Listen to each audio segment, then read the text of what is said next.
tahun nampak gaya sumbangan ataupun geran yang diberi itu bertambah, ya. Sedangkan kita punya andaian sepatutnya bila kita dah berikan geran itu dan geran ni digunakan sebagai insentif, maka sepatutnya ianya semakin tahun semakin berdikari dan semakin tahun semakin mampu untuk menjana kewangan dan pendapatan sendiri. Maka sepatutnya insentif ataupun geran yang diberikan oleh kerajaan akan berkurangan. Lalu kalau kita lihat trend yang sebegini, di mana pada 08 ianya adalah 11 juta, 09 ianya 59 juta, dan pada tahun ini sebanyak 77 juta, saya tak nampak bagaimana, apakah logik dan matlamat di sebalik pemberian geran ini kalau akhirnya ianya menjadi sebagai duit yang terus dibelanjakan dan tidak mendapatkan pulangan. Dan saya minta Yang Berhormat Menteri menjawab soalan tadi, kenapa diberikan geran dan bukan sebagai pinjaman. Insentif-insentif ini mesti mendatangkan pulangan. Kalau tidak mendatangkan pulangan, it's just dengan izin, it's just money down the drain, ya. Dan kita tidak nampak sampai bila ianya akan berterusan dan sampai bila kita akan dapat pulangan yang seperti mana yang dijangkakan. Kiranya ianya merupakan satu pelaburan yang tidak ada potensi untuk mendatangkan keuntungan, maka apakah sebab dan tujuan ianya diteruskan? Siapakah yang di sebalik ARISE itu? Kalau boleh diberikan penjelasan. Terima kasih. Datuk Pengerusi, saya rasa hairan kerana Yang Berhormat Shah Alam sebelum dengar pada jawapan saya, dia dah buat kesimpulan, dan rupa-rupanya Yang Berhormat dah tahu dah tahu keadaan di Senai Airport, sama ada ia dipercayai atau tidak. Sebenarnya masih lagi awal kita nak buat kesimpulan. Yang Berhormat pun tahu juga keadaan yang sebenar di lapangan terbang Senai, sebagai seorang bekas jurutera di Petronas. Yang Berhormat, saya faham Yang Berhormat dia bukan tak tahu, tetapi kalaulah mengikut logik biasa, keputusan ini, keputusan kabinet yang dibuat dalam bulan Disember tahun 2007, ianya dibuat secara bersama, untuk memberikan geran sekian banyak mengikut pecahan yang tertentu kepada Senai ARISE pada tahun 2008. Ini sebagai titik tolak. Jumlahnya memang tak banyak. Ini sebagai satu titik permulaan. Sedangkan tahun 2009 ianya bertambah, dan tahun ini pula ianya bertambah lagi kerana ini adalah satu-satunya daya usaha yang ada hubung kaitnya dengan pembangunan di wilayah pembangunan Iskandar. Dan kita sedia maklum bahawa pembangunan di Iskandar, wilayah pembangunan Iskandar ini pun belum lagi ianya disempurnakan. Ada lagi ruang-ruang yang tertentu yang dapat kita terus menambah baik lagi. Dan itu sebabnya bila Senai ARISE ini diberikan geran sedemikian rupa mengikut jadual yang ditetapkan, saya tak rasa hairan. Ini patutnya keadaan yang normal.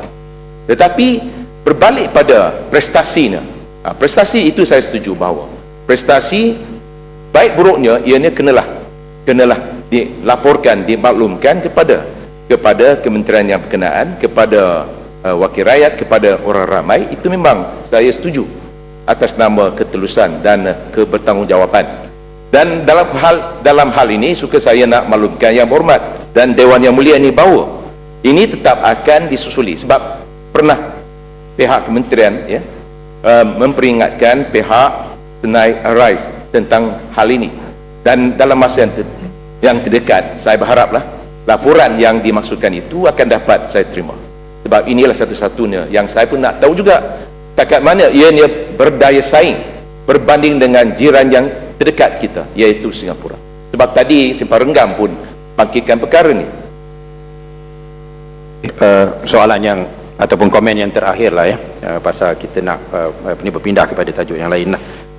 Tadi Yang Berhormat Menteri kata bayaran geran ini adalah mengikut jadual yang telah dirancangkan, dan jumlah yang dibayar sebanyak 77 juta ini tidak menghairankan, kalau bolehlah saya minta Yang Berhormat Menteri berkongsi dengan Dewan ini, mengikut jadual itu sampai bila ianya nak terus diberikan geran, jumlah geran yang akan terus ditingkatkan, dan sekiranya benar bahawa ianya merupakan satu jumlah yang telah seperti mana yang dijadualkan, maka kenapa ianya dimasukkan dalam bajet tambahan dan tidak dimasukkan dalam bajet asal, ya? Bagi saya, bila ianya masuk di dalam bajet tambahan, ianya merupakan satu angka yang tidak dibajetkan pada asalnya. Maka persoalan adanya satu jadual dan jumlah yang telah dijangka dan sebagainya, saya rasa adalah